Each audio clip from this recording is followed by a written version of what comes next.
What if ang napuntahan mong karinderya ay karinderya pala ng mga aswang? Kakain ka pa rin ba? Ako nga pala si Rainy Esmael. Taga Caloocan City ako. You can call me Irie. Medyo familiar ba ang name ko? Yes, kasi food vlogger ako. Meron na din akong 50k followers sa TikTok. At tuwang-tuwa ang mga followers ko sa content ko.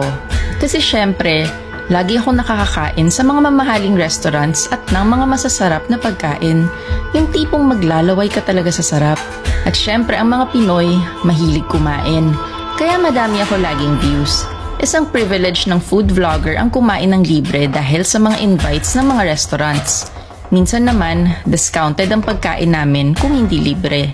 Ang sarap ng buhay ko. Kaso, isang alaala na lang ito. Ngayon, nandito ako sa isang karinderya sa isang isla. Isolated and uninhabited island siya. Nasa Tumagin Island sa Iloilo ako. Ngunit mali ang description sa lugar na ito. Merong tao at may konting kubo dito. Nakatali ako ngayon at napapaligiran ng mga cannibals. Takot na takot ako. Hindi ko maisip na may mga ganitong nilalang. At hinahanda na nila ang mga recados para lutuin ako. Inuna na nilang kainin ng boyfriend kong si Joshua. Masakit makita na kinain sa harapan mo ang taong minamahal mo. At ako naman ang susunod nilang pagpapiestahan. Ang leader ng mga cannibal na ito ay si Toto. Paano nga ba ako napunta sa sitwasyon na ito? Magsimula tayo sa umpisa. Noong April 1, 2024, nasa may isang sikat na parisan ako. Madaming vloggers ang gustong mag-review ng parisan na ito. Celebrity kasi ang may-ari. Maganda ang backstory niya. From rags to riches. At ngayon, trending na trending siya. Ang pangalan niya ay Aling Cathy. Lagi siyang laman ng balita at ng social media. Kaya gustong-gusto ng mga vloggers na makisabay sa trend na ito.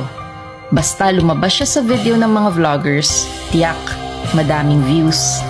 Very welcoming naman si Aling Cathy sa vloggers. Pero sa paningin ko, parang inaabuso na lang siya at ginagamit ng mga vloggers na ito.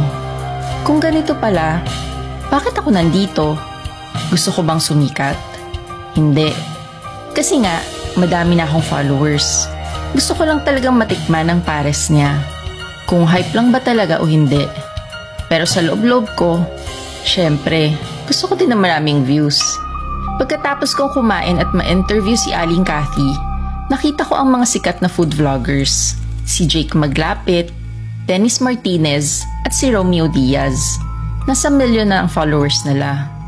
Syempre, feeling sikat ako kaya lumapit ako at trinay kong mag-join sa conversation nila. Nagbida-bida ako konti.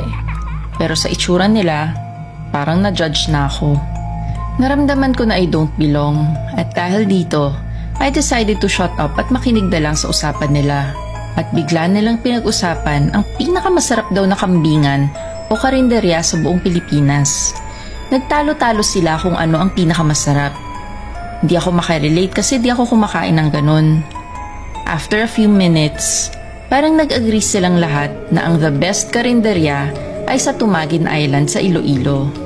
Sinearch ko ito sa Google at nalamang isolated and uninhabited island siya. Paano kaya magkakaroon ng karinderya doon? Kaya tinanong ko ito sa kanila. Sabi nila, for tourists siya.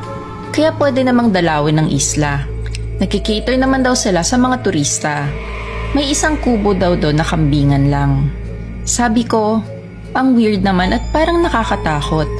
Parang di rin ako naniniwala na safe kumain dito. Pero sabi nila na itry ko daw. They serve the best adobo at afritada in the whole Philippines. Sinabi ko na lang na itatry ko pag may time. Habang naglalakad ako palayo, sabay-sabay nagtawanan ng tatlo. Parang pinagtatawanan ata nila ako. Kaya medyo apektado ako dito. Pagka-uwi sa bahay, nag-e-edit na ako ng pang-content ko. Pero hindi mawala sa isip ko ang sinasabi nilang best karinderya. Kaya chinek ko sa TikTok. Pero wala akong makitang content for Tumagin Island na karinderya. Tiningnan ko din ang mga videos ng mga sikat na vloggers na yon. At wala naman silang nagawang content about doon. Ang weird naman. Baka niloloko lang ako at pinagtitirpan ng mga yon. Gayunpaman, di pa rin mawala sa isip ko ang islang ito at ang pagkain nila. What if totoo nga ang sinasabi nila? Na-curious tuloy ako lalo. Pupuntahan kaya ni Irie ang islang ito? Ano kaya ang naghihintay sa kanya sa islang ito? Kung gusto mong marinig ang buong kwento, hanapin lang ang storya na to sa podcast namin. Buksan mo lang ang Spotify at pumunta sa podcast section. Sa podcast section, hanapin mo lang kami, Book of Bad Ideas. At makikita nyo na ang latest episode namin na Karinderya ng Mga Aswang. Don't forget to rate us and follow us also para updated kayo sa mahahaba naming kwento sa Spotify.